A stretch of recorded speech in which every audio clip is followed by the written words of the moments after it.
đăng ca bếp in lung hoa na un của đi hemel kin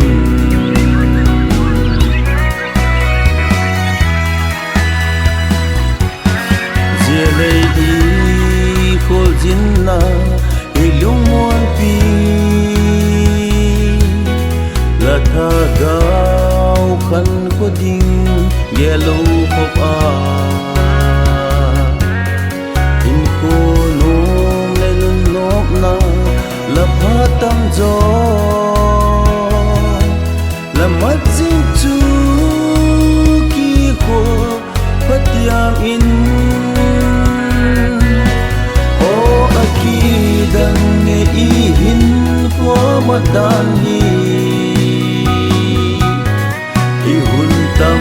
zo man thai na lam pi a zo in sum le pai sana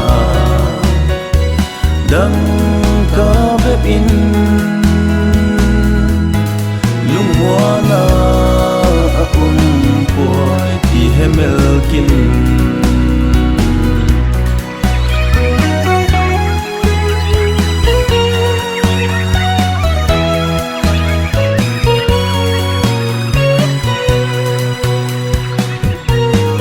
la phat ma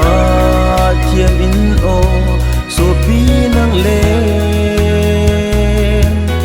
mun lo ding ki sel gu khat ma le